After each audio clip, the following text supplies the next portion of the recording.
Hey, Nick, congratulations. Let's talk about. Well, I don't know where to start. In a way, it's rough to figure out where to start around that. But I'm gonna talk about this one little thing here. Okay. Uh, you know that there seems to be an emerging consensus from somewhere out there that oh my God, the system is really screwed.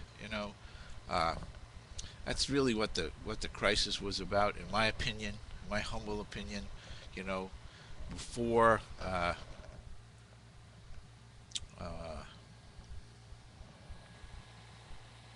Paulson went to the Congress, said we need 750 large and we need it now. Don't ask any questions. Okay, and so that was again to start to get some pump priming going in order to keep the money flowing into the system necessary in order to keep making those debt service payments. Okay, but we didn't fix anything, and that's why this whole run up in the stock market is insanity. Uh, well, actually, this stock market is so far removed from this. We haven't fixed anything. We haven't fixed anything. Now, you got Simon Johnson, former chief economist at the IMF, saying the system's working bad. We got to do something to fix this. There's no peepee dicking around anymore here. Okay, well, what's he going to do? He's with the Peterson Group. I've already talked about the Peterson Group.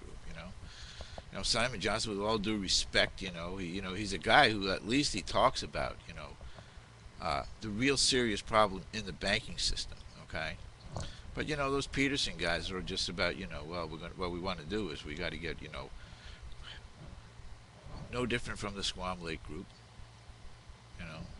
Well, we need to overregulate the economy. All that stuff you're going to hear coming out of those guys, Nick, all of it is going to be about taking a haircut with the toxic assets, implementing strict financial requirements that only the IMF and the Bank for International Settlements, because they're the only ones that can take the global view. They're the only ones, only the Bank for International Settlements knows what the real systemic risk is to the economy, to the global economy, because the rest of it is all just country regulations. Okay, so and because we have international finance, nobody really knows what the branch of that branch of that branch, how much off-balance sheet stuff there is halfway in between. Nobody really knows. So the Bank for International Settlements has the best overall view. So they're going to propose a Bank for International Settlements. What, Nick? Settlement. Remember what I said? A settlement of accounts that's coming down. That's going to be Simon Johnson's proposals. Okay, we're going to regulate. First, we're going to have a haircut. We're going to make those guys who really screwed up the system really bad. Those really bad boys who did that, who took advantage of all those nooks and crannies that you mentioned. And we're going to take them to the woodshed, and we're going to give them, we're going to give it to them, and then we're going to set up a bunch of really strict regulation, and then you know what we're going to do? We're going to start all over again. Okay? That's what all those guys are going to talk about. All of them. The politicians, do they know any better? The politicians know any better? No, they don't know any better. Okay? So the fact that some people are starting to get to the point where we need to really wrestle the situation that we have now into something that can, before it crashes, instill some kind of confidence that we know what we're doing and we're going to take the tough steps to work it out, okay? Which is a bunch of crap again, okay? Because they don't know. Well, I'm not saying they don't know, okay, but they're not willing to deal with what's really wrong with it.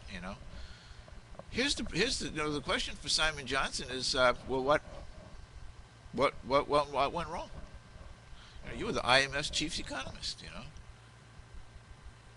What did you see coming, and what did you do about it? And actually, most importantly, what went wrong? What went wrong? Now, here's my take on it, Nick, and I'm going to put this out there. Because it's been a debt money system problem all along, right?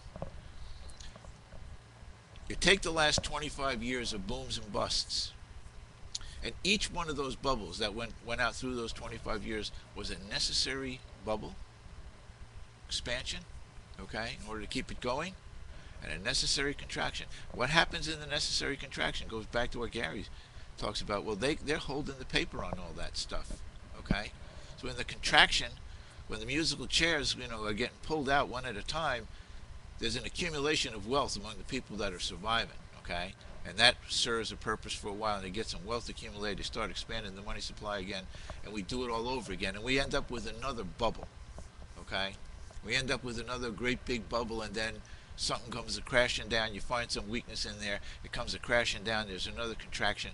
All those things are symptomatic of the problem that's at the core, which is the debt money system, okay? It's just exactly like, the Zeitgeist addendum set on the Fed.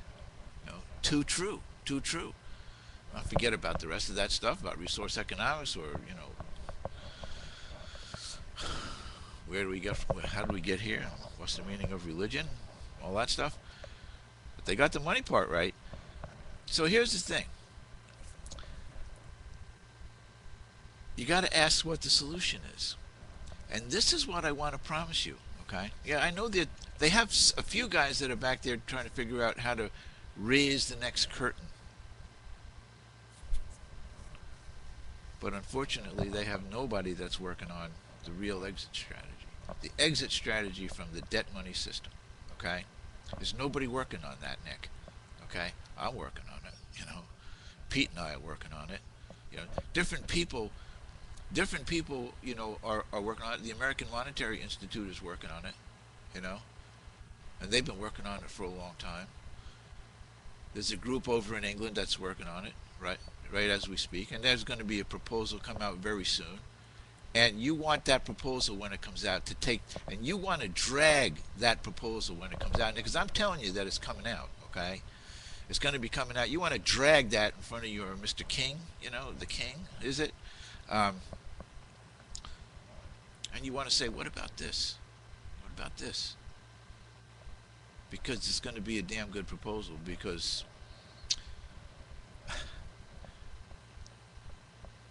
it's being brought out, by people who champion monetary reform, okay? Although they call it monetary reform, but, it's the same thing, whether you got a pound or you got a dollar. We need to reform the monetary system. Now, you know what? I admit I'm guilty of, there's no books on it. I got a lot of books on economics and money. I got a lot of books on economics and money. An honest monetary system. Just remembered I got in the loo, I got a book, by the Norburn brothers, two doctors. I'm going to say read another book. You know why, Nick?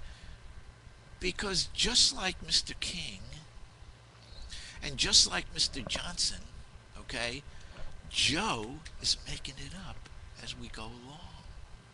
You see? We're all making it up as we go along. Now that may sound fearful, but it shouldn't be, okay? It's honest, I don't know what the next question is, or the next comment that's going to come up down here is going to ask about it. And I try to anticipate them by talking about, how things might be in the new world of debt-free money, with, the people in control of the monetary system, control of their financial system, control of their economy as the monetary revolution, okay? I don't mind talking about that, But the fact that, a certain group of folks is now willing to come out and say that, guess what? We really need to do something really big, and I don't mean something really big. I mean something reversing. And there's no need to drag it down. There's no need to crash it, okay?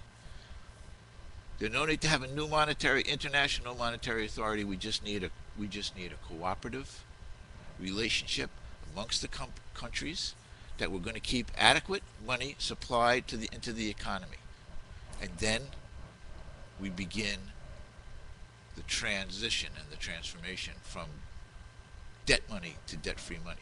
It can be done, and we're going to start talking about it. I mean, Pete and I are working on the coffee with Joe for tomorrow, probably, by the time you guys see